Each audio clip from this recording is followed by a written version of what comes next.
It starts with a tiny sniffle, and suddenly you're in a 45-minute battle over a tiny syringe. They cry, you insist, and somehow the medicine ends up everywhere except their mouth. Here's what most parents don't realize. The harder you push, the more they refuse. So what if the real problem isn't your child? I'm Dr. Knit, and today I'll show you how to turn this fight into cooperation. Dr. Knit. Number 1, the illusion of choice. We've all been there. You're exhausted, it's 2 a.m., and you just need the ibuprofen in their system so everyone can sleep. You corner them and say, "Take this now." It's natural to want to be the boss when health is on the line. But to a child, that syringe feels like a total loss of bodily autonomy. When they feel powerless, their fight or flight kicks in. And trust me, they usually choose fight. The trick is the binary choice. Instead of, "Will you take this?" which gives them a chance to say no, ask, "Do you want to take your medicine in the red cup or the blue cup?" Or, "Do you want to take it on the couch or while sitting on the kitchen counter?" Wait, let me guess. You've tried the blue cup and they suddenly demanded the yellow one that's currently in the dishwasher? Yeah, I see you. Just grab the yellow one. It's worth it. Psychologically, you're shifting their brain from defense mode to decision mode. My friend Sarah used to struggle with her 4-year-old until she let him hold the syringe himself. Suddenly, he wasn't a victim. He was the one in charge of his own body. It's about giving them back a little bit of power so they don't feel the need to fight for it. Number 2, the cold front strategy. Let's be honest, most liquid medicine tastes like a chemical strawberry had a bad day. We tell them it's yummy, but kids aren't fools. They have more taste buds than we do, and those buds are sensitive. When we lie about the taste, we're unintentionally breaking their trust. The physics of taste is actually on your side here. Cold numbs the taste receptors. Give them a popsicle or a few ice chips to suck on for 30 seconds before the dose. It's like a temporary mute button for their tongue. Brrr. I once worked with a mom whose toddler would gag at the mere smell of the bottle. By making popsicle time the prerequisite, the medicine became a footnote to a treat. It's a simple physiological hack that respects their sensory experience without making it a big deal.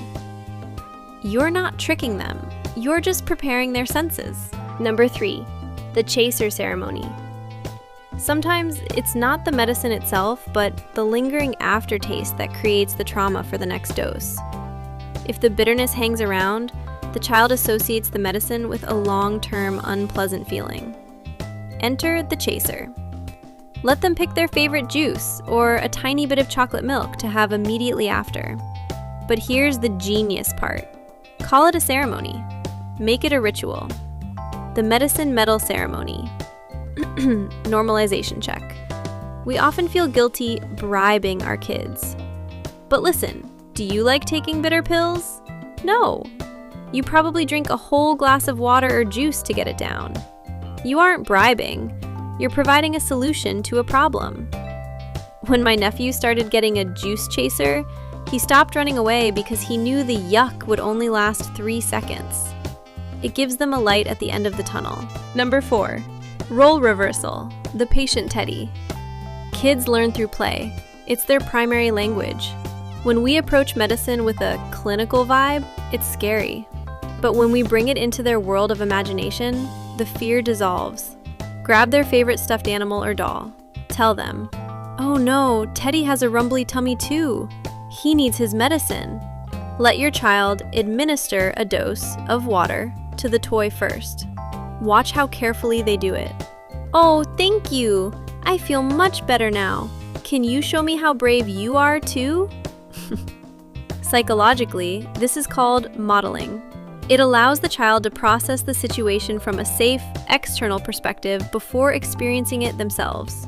It turns a scary medical requirement into a shared game of caretaking. You'll be surprised how quickly they want to show Teddy how it's done. Hey, let's take a second. If you've ever felt like a failure because you had to hold your child down to give them antibiotics, stop. You were doing what you had to do to keep them safe. You're a good parent. Stick with me, because these last 3 tricks are the ones that actually change the long-term relationship your child has with their health.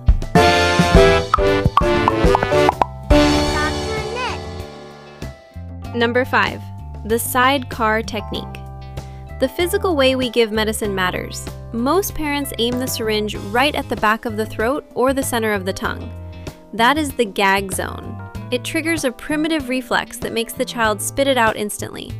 Instead, aim for the sidecar, the pocket between the teeth and the cheek, towards the back.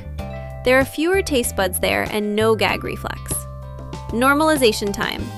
We do the center aim because we're in a rush and want it over with. But slow is fast here.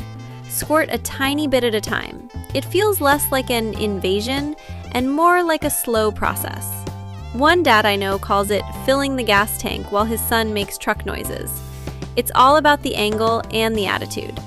Number 6, the Brave Knight reward map. Positive reinforcement isn't just for potty training. When a child is sick, they feel low. Their energy is down, they're cranky, and they don't have their usual emotional resilience. Create a medicine map for the course of the antibiotics. Every time they take a dose without a meltdown, they get a sticker. After 5 stickers, a small prize or a special movie night. Wait, a movie night while they're sick? Yes, it's the perfect time. This gives them a sense of progress. Psychologically, it shifts the focus from the discomfort of the moment to the achievement of the goal. It builds health self-efficacy, the belief that they can handle medical things bravely. You're raising a kid who won't be afraid of the doctor later in life. Number 7, radical honesty. The why. This is the most important one. We often try to distract kids or lie to them. It's just a treat, or look, a bird. But kids are smart. If you lie once, they'll expect a lie every time. Try radical honesty. Sit down at their level. Say, I know this tastes bad. I'm so sorry. But inside your body, there are some mean germs making you tired. And this medicine is like a team of tiny superheroes going in to help you fight them. Sometimes we forget that kids just want to be in on the plan. When you explain the why, you're treating them with respect. You're validating their feelings, it tastes bad, while providing a purpose. It helps you get back to the playground. One mother told me that once she started explaining the germ battle, her daughter actually started asking for the superhero juice. Honesty builds the strongest bridge.